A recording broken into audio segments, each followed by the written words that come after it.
yesterday or today, Daniel Hudson as well. So it's going to be a crazy next week. But that's the extra guy I wanted to throw in there for you. And just a minute, do you think that the Jays front office would be prone to trading with the Atlanta Braves and Alex Anthopoulos, or no? Because the Braves do have some nice prospects, such as Ian Anderson and I believe Drew Walters. Yeah, well, I mean, I think the ideal scenario for the Blue Jays would be if they were to move Stroman, to move him out of the American League. And I think we talked about in the last podcast that the Braves had such a great minor league system that would be the team that I would want them to deal with if I was Shapiro and Atkins trying to trade away a Marcus Stroman. But I think we heard that they weren't out of it, but they weren't liking what they were hearing from the Blue Jays brass. Now, if that was the case, I would much rather them trade with the Braves than the Yankees. I think every Blue Jay fan would.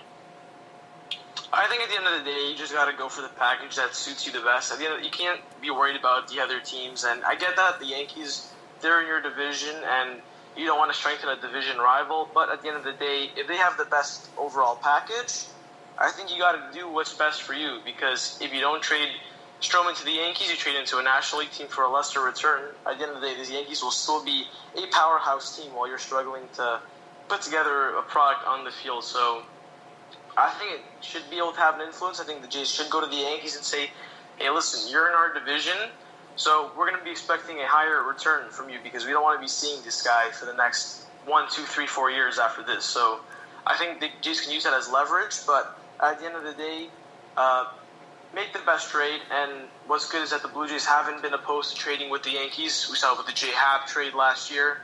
So that's just my 2 cents on that. I think at the end of the day, on July 31st, whatever's the best offer you can get from Marcus Stroman, that's got to be the one that you call in and say, that's the trade we want. Do you think the Jays, if they want a better package, say they tie in a prospect like Hector Perez with Stroman to get a better package, do you think they would do that? It all depends on how much you value the prospect that you're trading. I mean, if you don't think that he can be a big league player for you in the future and feel that the other team could use him, I wouldn't be opposed to that at all. And another idea that the Jays could do, and this doesn't specify with any team, but maybe the Blue Jays can take on a little more salary that teams are willing to shed off so they can have a little more flexibility. Jays a team that's not really spending much this year because obviously they're in rebuild mode and they haven't spent much over the offseason, so they can afford to take on a contract as sort of leverage for the other team, and maybe by doing that get compensated with a better return. We saw the Jays do that with Francisco Liriano back in 2016 when they got Reese McGuire and Harold Ramirez from the Pirates so they could take on the rest of Liriano's contract. And a little more of that in 2017 when the Blue Jays traded Liriano to the Astros and they decided to take on Nori Aoki's contract, and in the meantime got Teoscar Hernandez, who, I mean, we may have some opinions on him that aren't always great, but at the same time, if you can get a player like Teoscar Hernandez who has had some success in the big leagues, a little inconsistent, but for a guy like Liriano, it's certainly worth highlighting and certainly worth getting for maybe a Daniel Hudson or an Eric Sogard for that matter.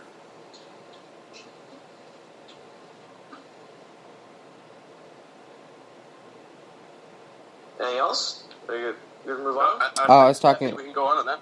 I was going to say, and the Jays even freed up some more cap space today with Troy Tulowitzki retiring. Did they? Yeah. Yeah. Oh, okay. Yeah. So that gives a little shot for Tulo. I mean, the guy was talking. Sorry, I'm getting a little uptight here, but you know what? Hearing Troy Tulowitzki, all his mumbo jumbo garbage from last year, hey, if he's better than me, he should be up here. I'm a shortstop. That's where I want to play. Remember all that stuff we were hearing last year? And the buddy goes to the Yankees, hits the home run against, was it Stroman anyways, against the Blue Jays in the first spring training game, talks about how great it was, and then he gets injured and then he retires. Karma. I'm just saying. Yeah, and I'm not going to go off on Troy Tulowitzki. I did in one of my friends' group chats today, but we'll save that for another time. But I feel like it's what you just said with a little more colorful words in there. But yeah, Troy Tulowitzki announced his retirement today. Thank you, Tulo, for, I guess, taking away Jeff Hoffman from us, even though he wasn't that good. And yeah, thanks, Tulo. Next, what do we got next? Do you want to go with your bold predictions now, buddy? Yeah. I only have a few bold predictions, and they're certainly not as in depth as yours, Mo, where you pretty much had like trades lined up with scouting, some high quality scouting from other teams that can be traded to. But interesting enough, I also have Eric Sogard being traded to the Cubs. Steve Phillips, I believe he was formerly with TSN. Not sure if he's still there. I apologize, but I think he reported that the Cubs are interested in Sogard, a utility, versatile infielder that can also play a bit of the outfield. That's sort of the guys that teams like to have off the bench, and with the year he's having, he's a prime candidate for that role. And another one of my hot takes is that, well, I'm not sure if it's really a hot take, but packaging the reliever like Daniel Hudson or Sogard with a Justin Smoke maybe, or a Kent Giles, so that you can maximize your return on that. I feel that at this point in time, you're not really getting much for Eric Sogard or Daniel Hudson, despite the fact that they've had very, very good seasons for the Blue Jays. But maybe if you package them both together, you can get something a little better. Instead of getting a lottery ticket for both, maybe you can package them together and get, a Teoscar Hernandez type player, a guy who can be an everyday player for you, and a chance like that. That's just an opinion. And my last one is a trade gets done before the trip to KC. I think with guys like Hudson and Sogard, there's really not much of a market there. I think there's a few teams that are interested, but if you finish the trade before going to KC, that's sort of the best offer you're probably going to get. So I got a feeling that a trade is going to get done before the end of this homestand. I was expecting a trade today because it was an off day, and Mo, you mentioned about how the trade might be done today, but I think that's it. That's what I got. Anyone want to digest that? You guys pretty much gotten all my points. I might have a couple more here. I mean, like I mentioned earlier, the whole Daniel Hudson to the Twins deal, and with Justin Smoke, I think a lot of teams might have a really good opinion on Justin Smoke. I mean, people look at Smokey and they say, "Well, last year the contract, 32 years old, and hitting under 220." Yeah, it's the home run ball and everything, but a lot of people might think of him as that guy to come out in the later innings to play unbelievable defense at first base. And a team like the Cleveland Indians, yeah, they have Carlos Santana, but again, a guy like Justin Smoke can always got in there because Carlos Santana, at least in my eyes, is the only guy that's playing first base for them right now. Ideally, there's probably a guy who plays in there once in a while, but get a guy like Justin Smoke. Cleveland, Shapiro and Atkins, they got that connection already, and I don't know. I feel like Justin Smoke would fit in really, really well there on a team that's was going to be pretending and trading Trevor Bauer, but now that they're playing really well and they are chasing the Twins' tail, they're looking to add. And I see a guy like Justin Smoke and maybe even some bullpen guys as well. Maybe even a Daniel Hudson or Ken Giles to Cleveland. They already have an amazing bullpen, but you can never have too much. Just look at the New York Yankees. Yeah, no doubt. And today, the New York Yankees got hit with another bad start by a New York Yankee pitcher, with Masahiro Tanaka giving up 7 earned runs in 1 inning of pitch. So you can clearly tell that the Yankees will be heavily interested in Marcus Stroman. I mean, and with Noah Syndergaard, you guys think he's going to be traded too? Right before we talk about that, James. Actually, right when you were giving your point, I thought about this prospect that, I mean, 2 months of Justin Smoke to sort of playing a non-everyday role, you're probably not going to get a whole lot for him in general. We see guys get traded all the time, 2 months rental, guys that aren't playing it every day. So, yeah, why not trade him to Cleveland? So maybe you trade him to Cleveland, Shapiro and Atkins, you got the connection. If you're going to get a lower-level prospect, maybe get one that they're more familiar with and guys that they see as underrated because they know that farm system just as well as anyone. So I think that would be a good reason why you trade him to the Indians. And I made this point with the Donaldson trade last year with that whole mess about whether he'll be traded. And I said Cleveland would be a good trade partner because if you're going to get nothing for him anyway, like pennies on the dollar, might as well get some pennies that they know better than anyone else. So I just want to throw that in there. Speaking of pennies for Josh Donaldson, is there any... Because I thought we heard some progression from Julian Merriweather about his health and returning. Is there any news at all about Julian Merriweather possibly returning at some point this year, maybe? I don't know.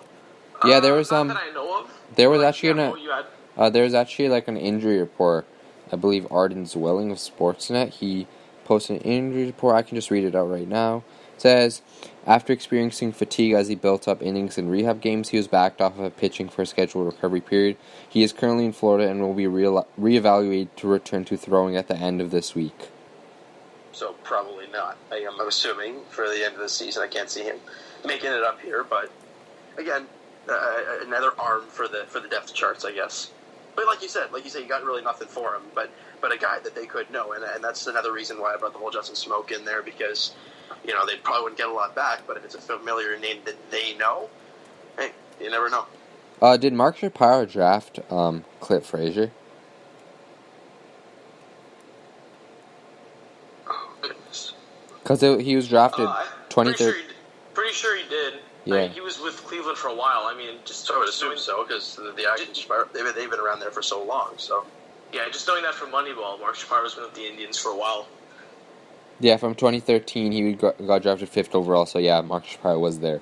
So maybe you got that Clint Frazier connection. I believe the Blue Jays were asked for Clint Frazier and J-Hap talks last season, but the Brian Cashman certainly did not want to give up Clint Frazier for 2 months of Hap.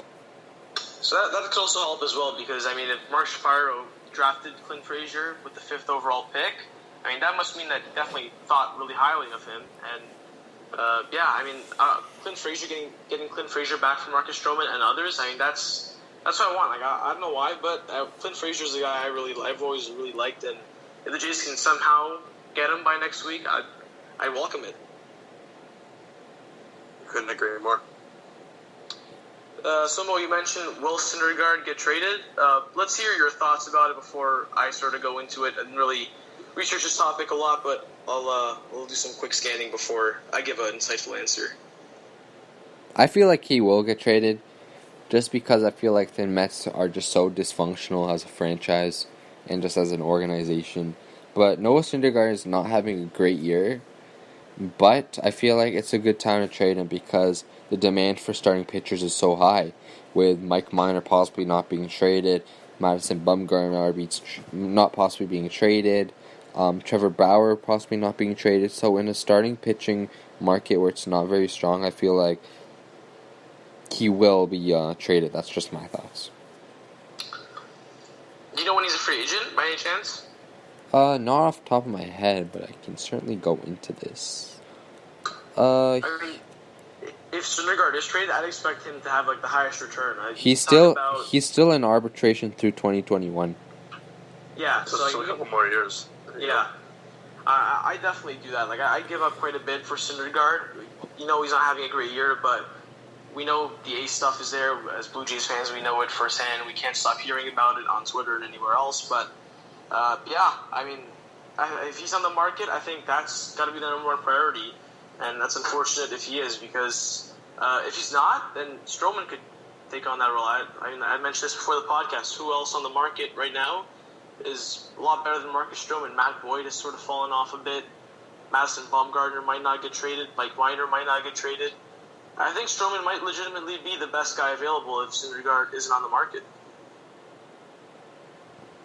Yeah, if Syndergaard is a guy that's going to be moved, he's going to be the most sought-after guy. Like you said, the arbitration eligibility, he still has a few more years left. With the stuff, I don't know. Syndergaard well, but then again, I mean, other than the New York Yankees, and who's going to be able to make that trade? Who has the assets? Because if we're talking about the haul, the haul you talked about for possibly Marcus Stroman, if the haul's going to be bigger for Noah Syndergaard, I mean, who's willing to give up that?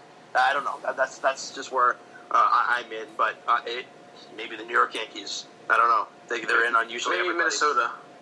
Maybe Minnesota just cleans house. They're desperate. Like I mentioned this on a few other pods, that they had that division locked up, man. In like June, they had about 10, 11 game lead, and now Cleveland's right there breathing down their backs. I mean, that's got desperation move written all over it. I'll be interested to see how they go at the deadline. Because with the assets, I don't know the farm system for the Twins. I don't think it's one of the top notch minor leagues out there. I could be wrong with that, but I don't know. It's gonna this next week is gonna be absolutely crazy.